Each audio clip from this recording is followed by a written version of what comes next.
सबसे बड़ा मामला कंझावला हॉरर किलिंग का है, जिसमें आज एफएसएल रिपोर्ट आ गई और ये रिपोर्ट गृह मंत्रालय को सौंपी जाएगी। अंजलि की मौत जिस भयावह तरीके से हुई, उसके बाद दिल्ली पुलिस सवालों के घेरे में है। दूसरा मामला आदर्श नगर का है, जहां दोस्ती तोड़ने पर एक युवक इस कदर भड़का कि लड़की को चाकू से घुट डाला। लड़की घायल है और उसकी हालत गंभीर बनी हुई है।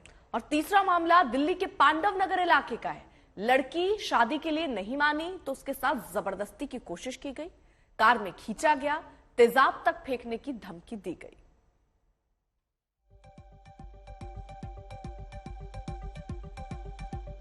दिल्ली में कानून व्यवस्था का खौफ नहीं बचा है। ये 3 तस्वीरें आप देखिए, जहां दावा होता है कि पुलिस की मुस्तैदी है, तैनाती है नए वर्ष के मौके पर, लेकिन एक दर्दनाक हादसा वहां पर होता है और पुलिस सोती रहती है। सवाल पुलिस वालों पर। वहीं आदर्श नगर की तस्वीर हम आपको दिखा रहे हैं, जहां सीसीटीवी तस्वीर अगर आप देखें तो किस तरीके से लड़की को चाकू से गोद डाला गया।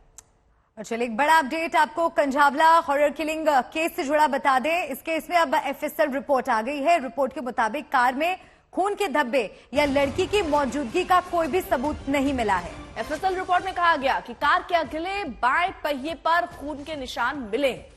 अगले बाएं एक्सल में पीड़िता फंस गई थी, ये रिपोर्ट में दावा किया गया। और ये भी कि कार के अंदर न खून के धब्बे मिले हैं, न लड़की की मौजूदगी के कोई सबूत हाथ लगे हैं। हालांकि एफआईआर में ही पहले ये दर्ज बता दिया गया था कि जो ड्राइव कर रहा था गाड़ी, वो उसने शराब पी हुई थी। इसमें इस रिपोर्ट में भी अब कई बातें, कई खुलासे अहम सामने आते हुए नजर आ रहे हैं। लेकिन सबसे महत्वपूर्ण ये कि अंदर लड़की के बैठने या होने का कोई सबूत फिलहाल नहीं है, न कार के अंदर खून के कोई धब्बे मिले।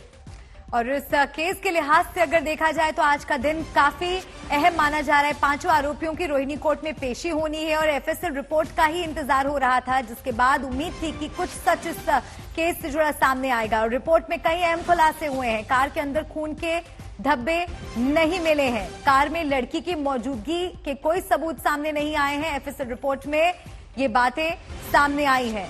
कार के निचले हिस्से में खून के धब्बे मिले।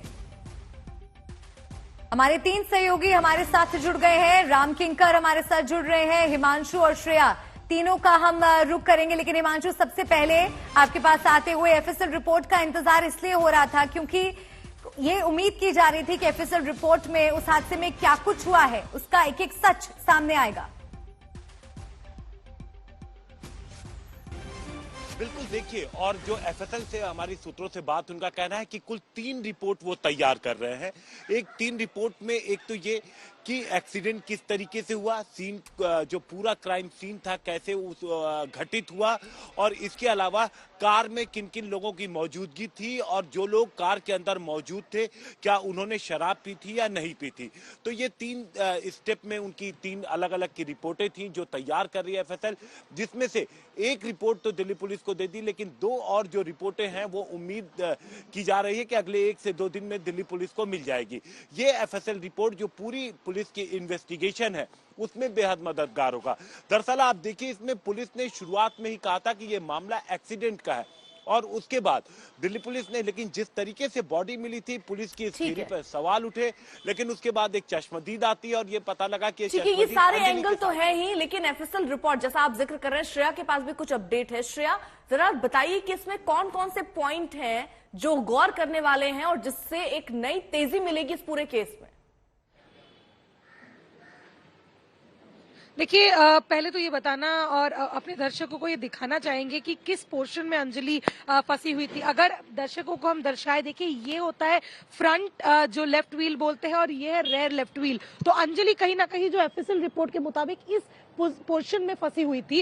अंदर कोई भी ब्लड सैंपल्स या ब्लड के कोई निशान नहीं मिले हैं। इस पोर्शन में फंसे होने के कारण अंजलि के जो इंजरीज है, जो एंटी मॉर्टल 40 इंजरीज उन पे आए हैं, उसका कारण ये है। इसके अलावा ये बताना चाहेंगे कि एफएसएल सूत्रों के मुताबिक ये इम्पॉसिबल है कि जो गाड़ी चला रहे थे उनको ये समझ नहीं आया कि कोई अंदर फंस गए थे। ये पूरे रिक्रिएशन में ये भी एक बार बताएंगे कि दीपक गाड़ी चला रहे थे, मनोज मित्तल पैसेंजर सीट में बैठे हुए थे और अमित किशन और मिठुन वो पीछे वाली सीट में बैठे हुए थे। यानी कि कुल 5 लोग जो बैठे हुए थे, ये एफएसएल सूत्रों का ये भी कहना है कि इम्पॉसिबल है कि उन्होंने कोई बम्प फेस नहीं किया, क्योंकि बहुत देर 12 किलोमीटर तक इस पोर्शन में लग के वो घसीटती हुई गई। और आज तक ने भी ये सीसीटीवी में दिखाया था, जिसमें ये पूरा क्लियर था कि इसी पोर्शन से कहीं ना कहीं वो लटकती रही और कुल 12 से 13 किलोमीटर तक उसे ड्रैग करते हुए आगे लेके गई गाड़ी। एक और दिल दहला देने वाली वारदात आदर्श नगर में भी हुई है, उससे जुड़ी जानकारी हिमांशु बताइए, क्या कुछ हुआ, इस घटना के बारे में जानकारी दीजिए। देखिए, ये 2 तारीख की बात है। 2 जनवरी सोमवार दोपहर 12:05 पर एक लड़की जिसकी उम्र 19-20 साल थी, वो घर से निकलती है और जा रही होती है। तभी उसका एक पुराना दोस्त, पुराना जानकार आप कह सकती हैं, जिसे वो जानती थी, वो अचानक से वो रास्ते में आता है और वो इस बात से नाराज था क्योंकि ये लड़की उससे बातचीत करना बंद कर चुकी थी, उसे दोस्ती नहीं रखना चाहती थी। इसी बात से वो नाराज था। उसने रास्ते में उसको रोका। दोपहर के 12 बज रहे थे, आप देखिए टाइम। आदर्श नगर भीड़ भाड़ वाला इलाका है। ऐसे इलाके में उस लड़की को उसने रोका और उसके बाद जब लड़की ने मना कर दिया कि नहीं वो उससे बात नहीं करेगी, तो यहाँ पर सुखविंदर, चूंकि सीसीटीवी कैमरा वहां पर लगा हुआ था जिसमें यह वारदात कैद हुई है, तो सुखविंदर ने एक बार नहीं बल्कि 6 बार उसने चाकू से वार किए। यानी इससे साफ है कि वो पूरी तैयारी करके, पूरी साजिश रच के वहां पर पहुंचा हुआ था। वो तो गनीमत है कि किसी की उसी वक्त नजर पड़ गई, पीसीआर कॉल हुई, लड़की को हॉस्पिटल ले जाया गया और लड़की की कंडीशन फिलहाल स्टेबल है। हालांकि गंभीर है लेकिन स्टेबल बनी हुई है।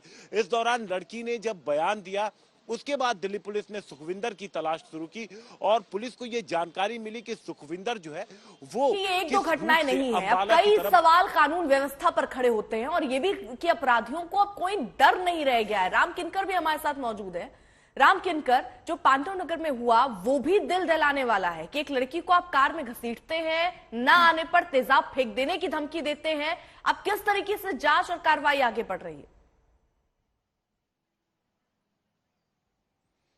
देखिए, साल की शुरुआत में ही तकरीबन कई ऐसे मामले हुए, चाहे सुल्तानपुरी और आदर्श नगर और अब पांडव नगर का मामला, साफ दिखाता है कि किस तरह से जो रिफ्यूजल है, यानी कि अगर अपनी तरफ से कोशिश की जा रही है, उसके बाद अगर रिफ्यूज आ रहा है महिला की तरफ से, तो उसको धमकी दी जा रही है।